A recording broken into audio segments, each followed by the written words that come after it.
Assalamualaikum warahmatullahi wabarakatuh. Halo, berjumpa lagi dengan kami di channel Ya Allah Ya Karim Ya Malik Ya Kudus. Mudah-mudahan para pemirsa dimanapun Anda berada senantiasa diberikan kesehatan yang prima, imun tubuh yang kuat, dan yang sedang sakit mudah-mudahan segera sembuh, dan yang sedang terlilit utang mudah-mudahan segera bisa melunasinya karena Allah Maha Kaya di atas segala-galanya. Amin amin ya robbal alamin. Untuk kali ini saya ingin memaparkan sebuah narasi dari Satrio Piningit sebagai perantara antara Sang Ilahi, Sang Pencipta alam semesta ini dengan lingkungan sekitar di muka bumi ini. Ya, ini bahwa Satrio Piningit merupakan manusia pilihan. Sudah jelas bahwa beliau adalah dari ruh-ruh pilihannya Allah Subhanahu wa Ta'ala, yang mana beliau itu sebagai wakil. Jadi sebagai perwakilan atau sebagai namanya mediator, mediasi. Beliau bisa memediasi antara firman-firman Sang Pencipta alam semesta ini kepada kaum-kaum yang ada di muka bumi ini. Ya, jadi bahwa Satrio Piningit ini sebenarnya itu ada selalu di sekitar kita, namun kita tidak menyadarinya. Hanya orang-orang tertentu saja yang bisa melihat dengan kacamata batin yang sangat dalam, karena manusia-manusia tersebut juga mendekati, ada kemiripan dengan Satrio Piningit tersebut. Nah, untuk bisa memasuki frekuensi semacam itu bagaimana? Ya sudah banyak. Kita harus banyak bertafakur, harus banyak mensyukuri apa yang telah Sang Pencipta berikan kepada kita. Kita selalu mensyukurinya, selalu banyak namanya beristighfar kalau kita sebagai muslim. Untuk agama yang lain mungkin ya dengan cara mereka itu sama saja, bisa merasakan getaran-getaran frekuensi yang berkaitan atau menyambung dengan hati nuraninya itu. Jadi kita bisa merasakan bahwa Satrio Piningit itu ada di sekitar kita, ya kan? Ya, tapi diberikan oleh Sang Pencipta lagi, yaitu orang-orang pilihan juga gitu, masyarakat umum, tapi sebetulnya beliau-beliau itu manusia pilihan. Jadi manusia pilihan itu kan tetap ada tingkatan-tingkatannya. Seperti kita sekolah kan, ada nol besar, nol kecil, TK, itu SD sampai perguruan tinggi, sampai mungkin ke jenjang S4, profesor kan semacam itu. Nah, kita mempunyai satu namanya kehidupan pun sama, getaran hati pun sama, tentang apa kualitas spiritual kita pun seperti itulah Sang Pencipta memberikan kepada kita, sehingga kita perlu mengasah diri, karena kita bukan siapa-siapa kan.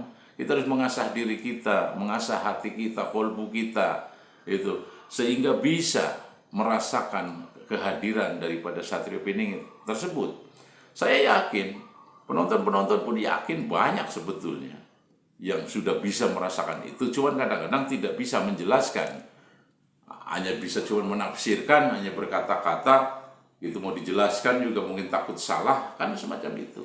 Saya yakin inilah bahwa bahasan tentang Satrio Piningit ini memang sebuah misteri yang sulit terpecahkan, tapi akan menjadi sebuah kenyataan karena itu sudah merupakan janji ya, janji daripada Sang Pencipta, akan kuturunkan manusia-manusia pilihan untuk memperbaiki akhlak-akhlak kalian, kan semacam ini. Kalau kita merunut dari semua kitab-kitab yang diturunkan, mulai dari Zabur, Taurat, Injil, dan Al-Quran, itu kan semacam itu. Dan mungkin kitab-kitab lain dari agama-agama lain yakin sama, hanya untuk ini namanya untuk memperbaiki sebuah akhlak, karena tingkatan namanya manusia itu adalah tingkatan tertingginya adalah akhlakul karimah. Karena para Satrio Piningit diturunkan ke muka bumi ini, yang ada di sekitar kita pun sama tugasnya untuk memperbaiki akhlak kita.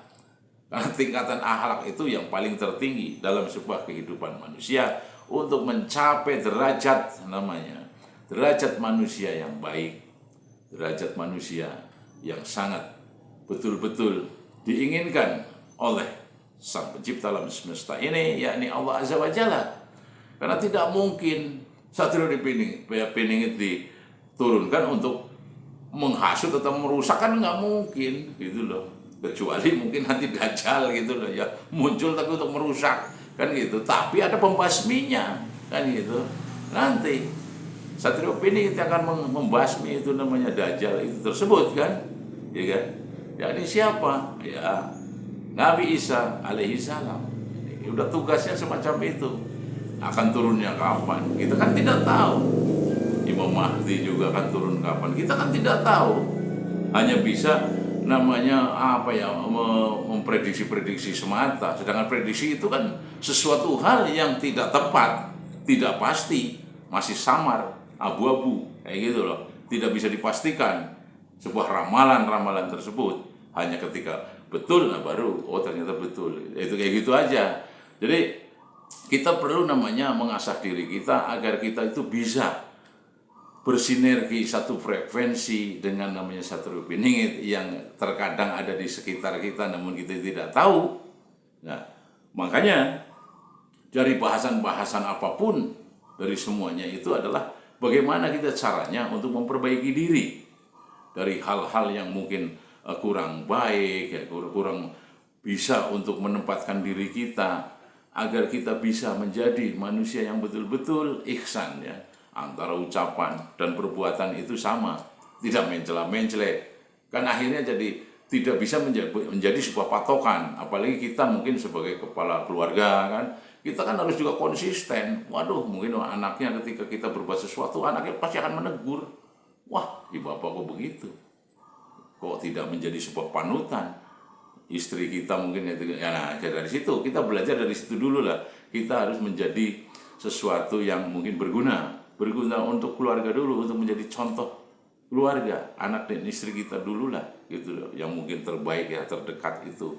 Baru kita mungkin melangkah keluar untuk bisa menjadi contoh di halayak yang mungkin jauh lebih banyak, mungkin jauh lebih bermanfaatnya, mungkin ke unsur kemanfaatnya jauh lebih tinggi, lebih banyak. Ini kan yang kita namanya harapkan, yang mungkin sebetulnya Sang Pencipta juga inginkan bahwa setiap hambanya itu agar bisa namanya merecycle, merewind kembali, kita memutar kembali ke belakang. Waduh, ternyata saya itu selama ini belegadus lah, congkak lah, sombong lah, itu tidak baik lah dalam perbuatan, tidak apa, selalu merugikan orang. Nah, untuk kita menjadi sesuatu yang bisa merubah diri kita, mentransformasi sesuatu yang baik dari Satrio Piningit ini untuk ditransformasikan kepada diri kita, agar kita pun bisa mengikuti langkah dan jejaknya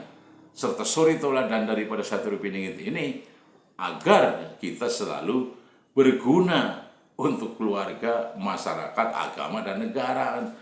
Kan semacam itu, apa yang telah digariskan itu semacam itu. Sehingga bahwa Satrio Piningit ini memang sebuah perantara manusia di bumi dari Sang Pencipta untuk halayak ramai dan lingkungan alam sekitarnya. Sehingga bahwa kita diajarkan oleh Satrio Piningit ini untuk kita selalu menyayangi dengan rasa namanya menyebarkan tentang kasih. Untuk siapa? Ya untuk diri kita sendiri pertamanya, untuk keluarga, untuk lingkungan, dan untuk semua ciptaan dari Sang Pencipta ini, untuk saling menyayangi agar tidak terjadi sebuah kerusakan di muka bumi ini. Itu kan semacam itu perlunya atau pengetahuan tentang Satrio Piningit diturunkan ke muka bumi ini sebagai perantara dari Sang Pencipta untuk kita semua. Mungkin cukup sekian dan terima kasih. Om sikum wa nafsi bitaqallah wa assalamualaikum warahmatullahi wabarakatuh.